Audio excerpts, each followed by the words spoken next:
Pernah kepikiran nggak sih gimana caranya ajaran yang umurnya udah ribuan tahun bisa relevan sama pertanyaan-pertanyaan zaman sekarang? Misalnya, boleh nggak ya kita investasi di Bitcoin? Atau gimana hukumnya kerja work from anywhere, kerja dari Bali gitu? Nah, hari ini kita bakal ngebahas soal jembatan yang menghubungkan dua dunia itu. Jadi ini dia pertanyaan besarnya. Gimana sebuah pedoman hidup yang usianya udah lebih dari 1.400 tahun bisa tetap jadi panduan?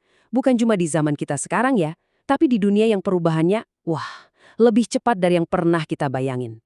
Coba deh kita bayangin sebentar. Ada bayi tabung yang ngasih harapan buat banyak banget pasangan. Terus ada cryptocurrency yang, ya ampun, ngubah total cara kita lihat uang. Belum lagi drone yang bisa nganterin paket ke depan rumah. Jelas banget kan, semua ini tuh nggak disebutin secara eksplisit di dalam teks-teks kuno. Inilah yang kita sebut masalah-masalah baru yang belum pernah ada contohnya sama sekali. Nah, disinilah tantangannya muncul.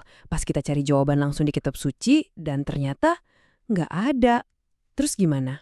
Apa kita harus ngerah? Apa itu artinya keyakinan kita udah nggak relevan lagi? Atau jangan-jangan ada cara lain buat nemuin jawabannya? Ini tuh bukan soal krisis iman loh, sama sekali bukan. Ini lebih ke dilema praktis yang kita semua hadapi sehari-hari. Sebagai seorang muslim di dunia modern, kita kan pengen ya setiap tindakan, setiap keputusan kita itu mantap, sejalan sama keyakinan kita, tanpa ada rasa was-was sedikit pun. Dan ternyata, untuk menjawab semua kebingungan ini, ada loh alatnya. Ada sebuah disiplin ilmu yang memang dirancang khusus untuk menambang jawaban dari sumber-sumber utama, bahkan untuk persoalan yang paling modern dan rumit sekalipun. Dan bidang ilmu itulah yang kita kenal sebagai fikih kontemporer, atau dalam bahasa Arabnya fiqh al-mu'asiroh. Oke, sekarang ayo kita coba bedah istilah ini satu persatu, biar lebih kebayang. Pertama, kita mulai dari kata fikih. Ini penting banget nih. Fikih itu bukan sekedar hukum. Secara harfiah, fikih itu artinya pemahaman yang mendalam. Kenapa ini krusial? Karena artinya fikih itu adalah hasil pemahaman manusia terhadap wahyu, bukan wahyu itu sendiri.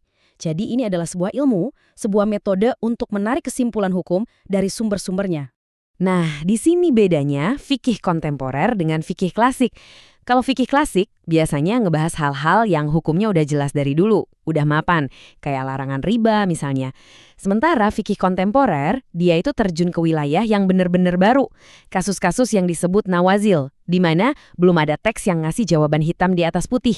Disinilah proses penggalian hukum baru yang kita kenal sebagai ijtihad jadi peran utamanya. Dan cakupannya, wah ini bener-bener nyentuh kehidupan kita banget. Mulai dari etika medis kayak bayi tabung, urusan ekonomi kayak asuransi dan perbankan online, sampai pertanyaan-pertanyaan unik kayak boleh nggak sih salat Jumat lewat Zoom? Atau bahkan gimana hukumnya bikin action figure superhero? Semua ini masuk ke dalam ranah fikih kontemporer. Oke, jadi kenapa sih bidang ini jadi penting banget? Kenapa kita butuh fikih kontemporer? Seenggaknya ada 3 alasan utama, 3 urgensi yang bikin ilmu ini jadi sangat-sangat krusial di zaman kita sekarang. Alasan pertama, dan ini yang paling mendasar, adalah untuk memberikan panduan. Gini deh, fikih kontemporer itu hadir untuk menjawab kebingungan kita. Tanpa ada panduan, kita bisa terjebak dalam keraguan terus-menerus. Donor darah boleh nggak ya? Asuransi jiwa gimana hukumnya? Nah, fikih kontemporer itu ibarat ngasih kita peta, biar kita bisa jalan di dunia modern ini dengan langkah yang lebih pasti. Kebutuhan akan panduan ini tuh bukan cuma soal biar hidup nyaman, tapi akarnya ada di dalam keimanan kita sendiri. Ayat ini kan ngingetin kita ya, kalau bagian dari iman itu adalah menjadikan ajaran Rasulullah sebagai rujukan utama. Jadi saat kita berusaha mencari jawaban untuk masalah-masalah modern, itu sebenarnya adalah wujud dari keimanan kita. Alasan yang kedua adalah untuk menunjukkan sesuatu yang sangat fundamental, yaitu relevansi. Ini bukan cuma buat kita sebagai muslim, tapi juga sebagai pembuktian keluar. Fikih kontemporer itu nunjukin kalau syariat Islam itu bukan sesuatu yang kaku atau ketinggalan zaman.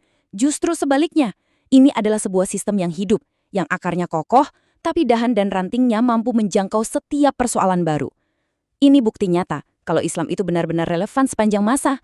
Ayat-ayat ini kan menegaskan tentang kesempurnaan agama. Nah, ketika para ulama atau mujtahid berhasil menemukan jawaban syar'i untuk masalah modern seperti utang luar negeri atau asuransi, itu jadi bukti konkret, bukti di lapangan dari kebenaran ayat-ayat ini. Keren kan? Dan alasan yang ketiga, yang menurut saya ini paling mencerahkan, adalah soal edukasi. Ini dia poin kuncinya. Tujuan fikih kontemporer itu bukan cuma ngasih kita ikan dalam bentuk daftar halal haram, bukan.